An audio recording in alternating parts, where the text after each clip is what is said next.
This week on The Bachelor, the mean girls get taken down and Queen Victoria's reign is over. I'm never dating another Matt as long as I live, ever. I hate that name now. Matt admits that he is falling in love as connections are being made. Rachel, I'm falling in love with you too. Plus, former Bachelorette Desiree Hartsock reveals her #1 tip for Bachelor couples. If both people are seeking, fame, then it's obviously not going to work because that's where their priority lies. We've got that plus so much more on today's Here for the Right Reasons. Hey guys, Christina Garibaldi here, and welcome to Here for the Right Reasons. I, of course, am joined by Us Weekly senior writer Sarah Heron. Sarah, hi, how are you? Christina, I'm so good. I'm riding on a high from this wild episode of The Bachelor. I know. The queen is gone, so we can finally move on from that dramatic episodes with her. So I feel like there's a lot to look forward to now. I know. I mean, the queen is gone, and then right after she left, everyone's in love with Matt. So we went right from drama to love very quickly. Yes, there's no in between. All right, well, let's break it all down with our bracket of roses because we have a lot to get to this week. Yes, Rachel, she got the one-on-one and a whole new wardrobe and an I love you, and a lot happened on this date. A lot happened on this date, and I really did not even know that they had a conversation before this, really. So the I love you kind of came out of nowhere. But I mean, like you said, we've had so much with Victoria and all this drama going on. So who knows that their connection, how they made this connection, but they did. Yeah, one thing that's actually kind of nice about the fact that the drama took over was it's kind of going to be a surprise to see which relationships flourish, because we really don't know much about Matt's connections with the women, because we, especially the last 2 weeks, have been so focused on the new girls and why they don't like the new girls, and nothing has been about Matt, really. So we're finally seeing that, and I feel like Rachel has just been smitten since he said that prayer on night 1, and they must, every time they see each other, I think they're like giddy, and they don't show it because, I mean, his face he was like, could not stop smiling during his conversation. Yes, he was really, really excited, and she was too. And I love, that like he likes that producers or the lead likes somebody when they take them on this elaborate date where they're buying them all these over the top things. Remember when Rachel bought Brian this Breitling watch? So that they're like usually front runners when they get this really good date. And worse than that happens is the girl got a pair of Louboutins. She'll be fine. Seriously, I might not have walked out of here with a husband, but I got a whole new wardrobe. So yeah, good for Rachel. And so of course they made her go back in between the dates. They usually don't they don't show us them going home to change for the night portion. I feel like they usually bring all their stuff with them and change somewhere. But this was oh no, you have to parade through the house with all of your new clothes. But she, they pretended to be happy for her. You totally did. I feel like this happened, I think it was on Nick Viall's season. I can't remember the contestant, but they did a very similar date where they went and they bought this whole new wardrobe and they made the girl go back and show it all off. And then it's just it's so mean. I remember when Jade got the date on Chris Soule's season and it was plugged to Cinderella, the movie that was coming out. So they made her be Cinderella, and Ashley got so devastated that she didn't get to be a princess, so she got dressed up anyway. There are little things that always come back around, right? It's this Bachelor staple. Do we think that Rachel is going to be Final Four maybe? Yes, 100%. Yeah, I don't think that she's going anywhere anytime soon. But I feel like this may be the earliest a lead has ever said I love you or dropped an I love you, because what are we on, week 5? Yeah, I think so too. But then when I spoke to Ben Higgins last week, he said something interesting, because I brought up to him, the I love you to JoJo and Lauren.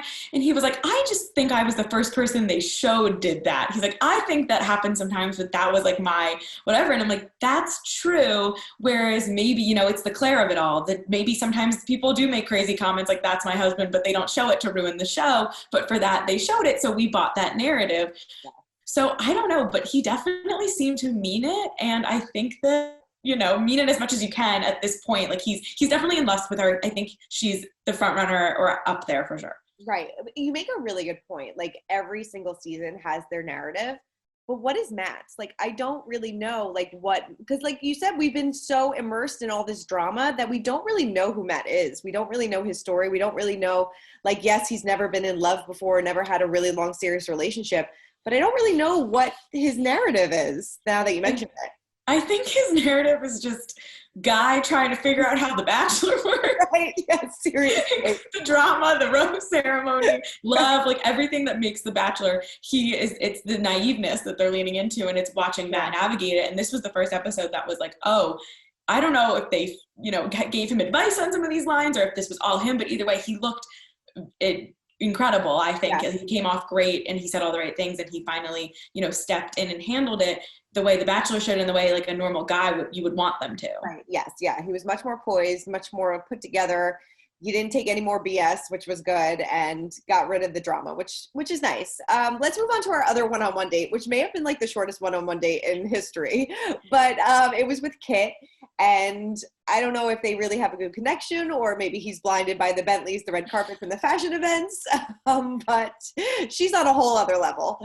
That was so shocking to me that she got the one-on-one, and when she did, I was like, oh, they're probably going to send her home. Like, it's going to be one of those short one-on-one, send her home. They didn't even go anywhere. They were just having dinner, trying to make it seem like he cleaned the house. Okay.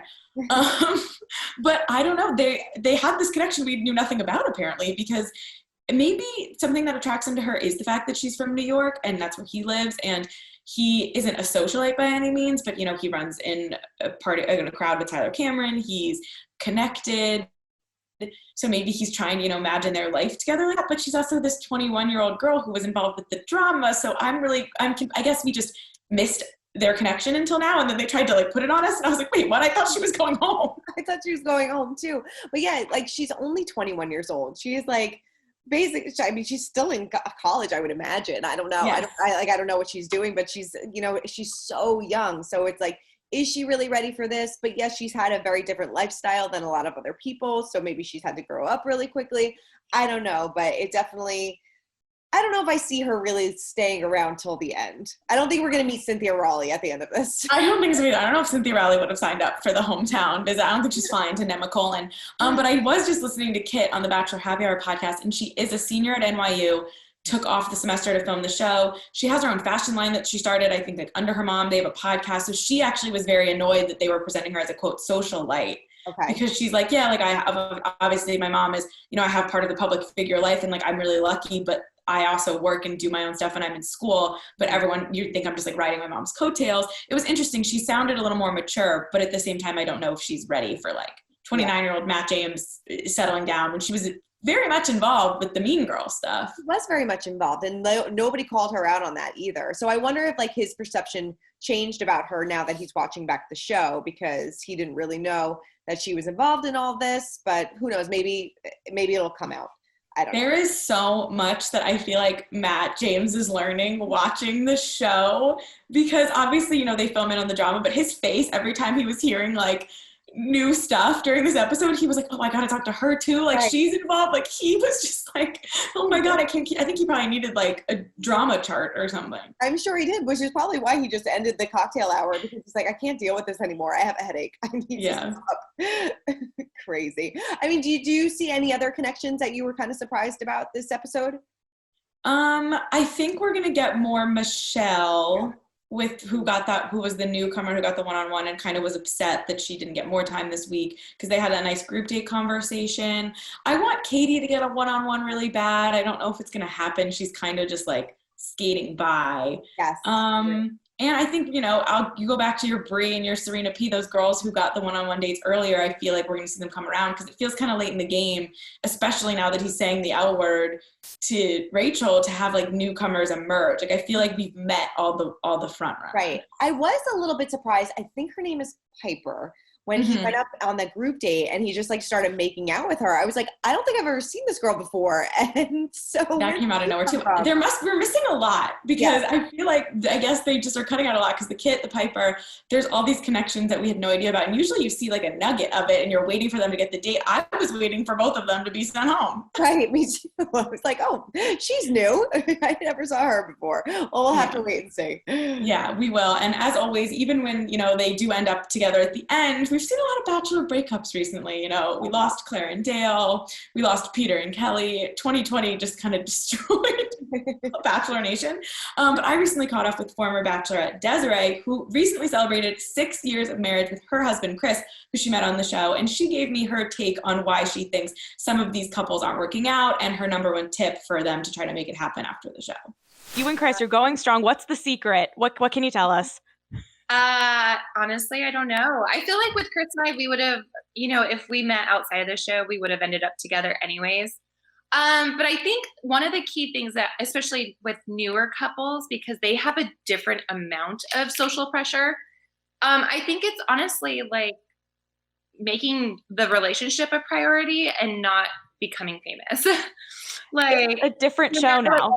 Like stop caring about your Instagram followers, and if you love the person, then like make that your priority and maybe move away from LA rather than moving to LA. I think that's a trend in general. The ones who flock to LA, whether it's a Paradise couple, a couple from the show, we usually have a problem. Yeah, there's just too many distractions there. And if both people are seeking like fame, then it's obviously not going to work because that's where their priority lies. Yeah. Well, Matt James, we're off to quite the start with this group. We have some interesting women. I'll say is a nice word.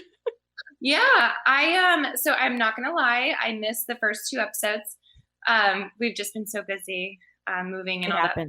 But I love him. I think he's such a gentleman, so like thoughtful and kind, which might actually end up hurting him in the end because he's like, I don't know, from my own experience, I put like the guy's feelings before my own. And honestly, when I watch back at other people and other leads, like the ones who are selfish usually like have an easier time, I guess you could say. Ooh, wait, that's interesting. I want to dive into that. Do you think it's because even in this episode specifically, we saw Sarah, who I'm sure we'll get into, spiral a bit and fight with the other women, and now Matt James is going to have to deal with what she said when she left about them being catty and what's going on. And how, as a lead, do you try to balance what you're hearing about these people versus what you think you know about them? Like, what is going through your head? I mean, drama, like I hate drama in general. So I think, I run personally from conflict, but I think for like Matt, and I think it's just different for guys in general. For them, I feel like it's hard. I think you have to really trust your intuition and have discernment for what people are saying and to know whether or not that's a lie. Or I think it's very important to feel out the relationships for yourself. And so that's why a lot of times the villain might stay longer because honestly, one, it's a numbers game, and like maybe the lead can talk to her better and easier than someone else who's still there. But yeah, I don't know. I think intuition and discernment is really important. Yeah, for sure. I mean, it's definitely a head game for the contestants, for the lead, for everyone involved. And this emotional, yeah, it's a lot to take in. So I think that's what's hard too, is too many emotions and it can be overwhelming. I feel like we hear that quite a bit from Bachelor couples that have made it, that like if you're focusing on the fame, it's not going to work. Yes, it's not going to work. And it's kind of the new generation versus old generation of the show, which is interesting because I feel like they give it more of a shot now, but are they giving it more of a shot because they've built this brand together versus 10 years ago, if they broke up and went their separate ways 2 months later, it was the cover of Us Weekly for 2 seconds, but then it didn't matter because you weren't building like a brand off of it. Now it's like if you get together, you're going to make a lot more money as Peter and Kelley than as Peter and Kelley. You know what I mean? That is so true because you make a good point. It's like how many of these couples are really just staying together because they want that extra money. It looks good. So who knows? All right, well, let's move on to our cringe of the week. Victoria, her reign is over, but of course she didn't leave without making us all feel uncomfortable one last time. I honestly feel so sorry for you that you would listen to hearsay and not all of the facts behind a situation. So, goodbye.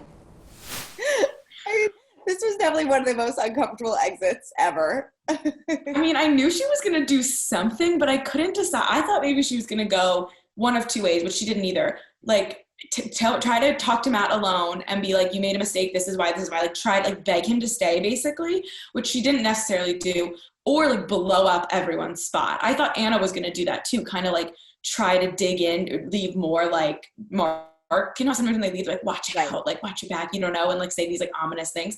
Whereas with Anna, it would have been really bad because she just apologized, but I still thought she was going to do it. And Victoria, I thought the same thing. Like maybe she was going to turn around and like yell at Kody but everything she was saying was in her like interviews, which makes me, you know, a little suspicious because we don't get to know when she said it, and the voiceovers can be taken out of context, like at that walk in the beginning of the episode. They didn't show us any of their mouths, so I'm sure she said all that stuff, but I don't know when she said it or why she said it, you know? I totally agree with you. And like the stuff that she was saying in these interviews, like just made her seem like so delusional.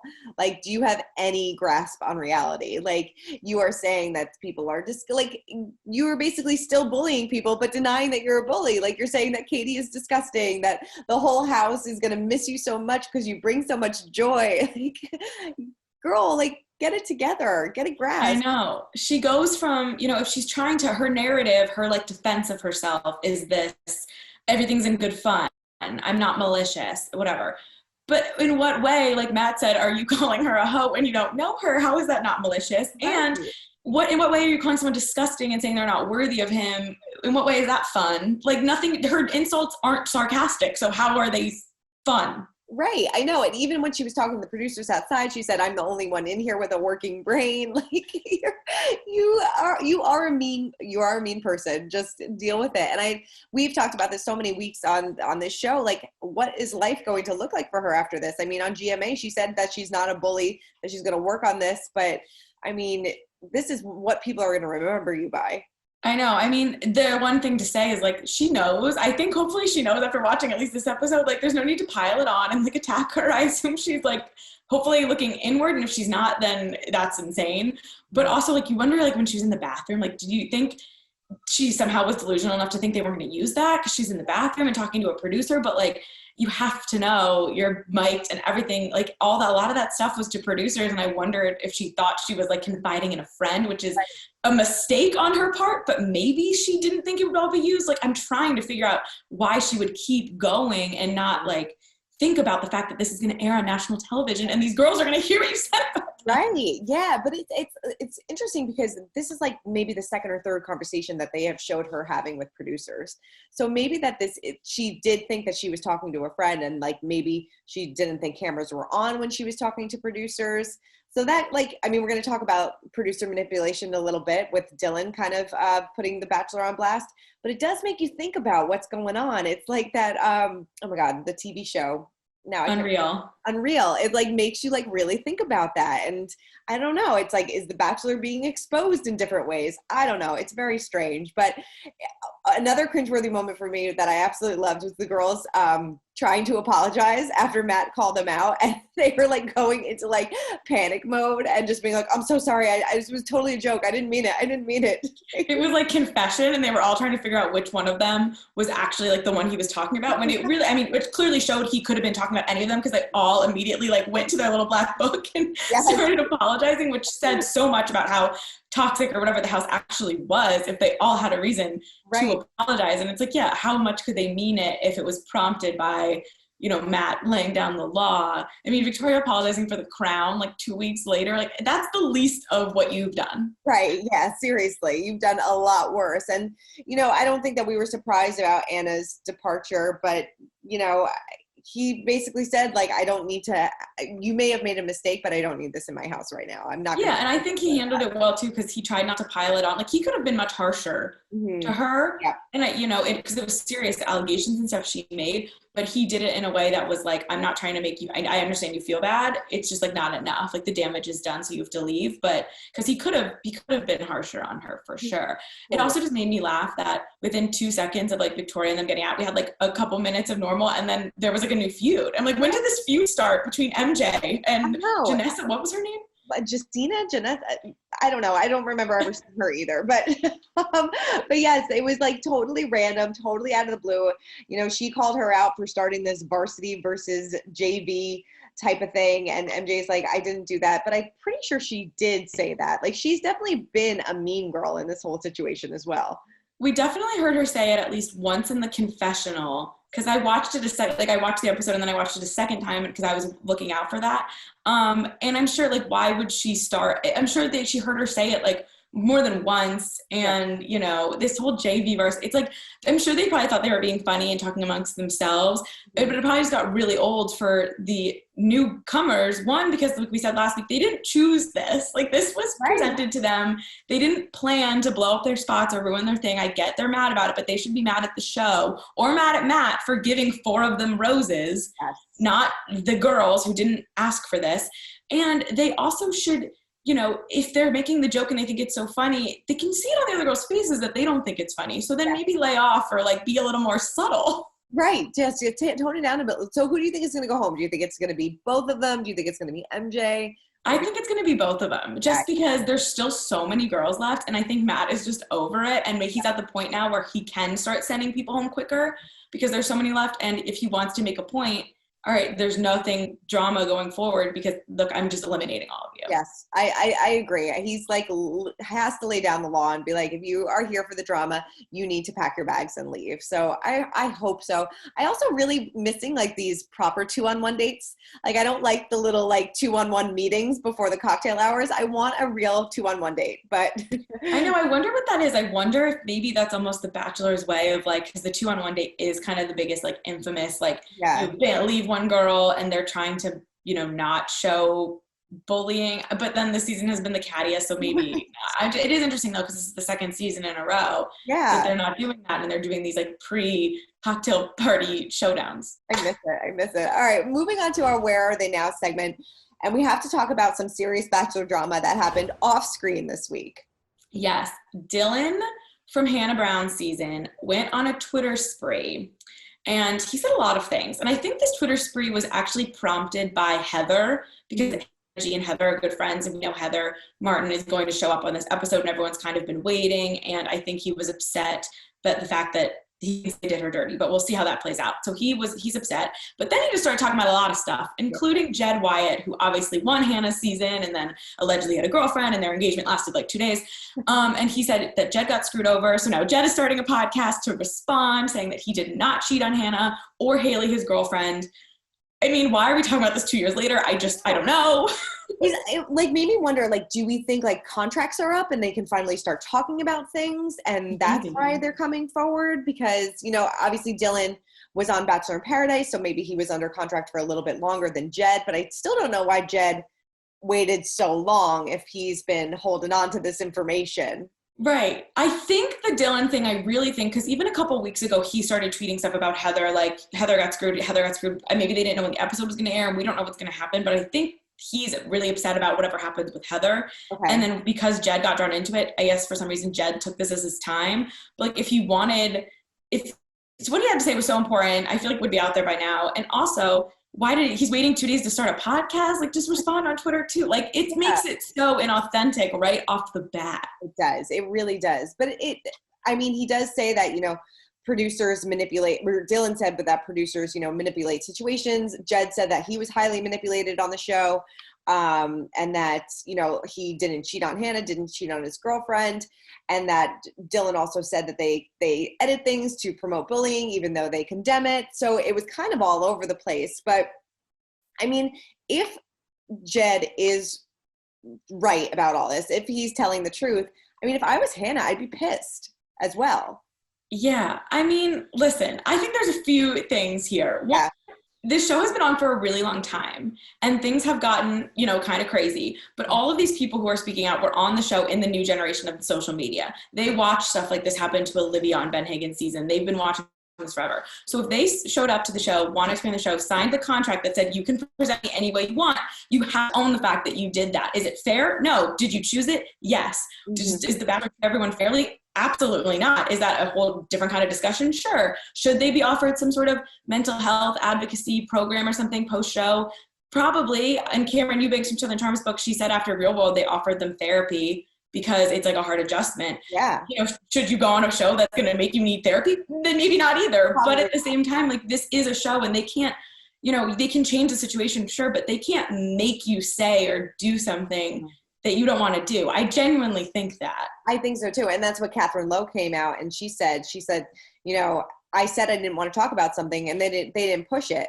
But Dylan also said in his Twitter, he's like, you can make a bad person look worse. You can't really make a good person look bad. So if that's your character, that's what you're going to be shown as. Right. And Jed specifically, like, something sketchy was happening. He's saying he never cheated. I don't think we accused him of cheating. I think we accused him of misleading a girl at home to go on a show to get Instagram followers, which he admitted, and then ended up falling for Hannah. And then Hannah was uncomfortable with the fact that he left a girl at home. And that's Hannah's choice to be like, whether you were seriously dating this girl, she thought you were. Yes. And you still left her. So why wouldn't you, you might do that to me. So I think everything that happened between them was justified. And no one thought he had this huge, no one accused him of like having this big affair or anything. We said that you misled a girl at home and then you made this Hannah to think you were like totally single. And in her mind and in the girl who left home mind, you weren't. So if you thought you were single, you should have explained it a little better to the girl you took on vacation or whatever it was. Seriously.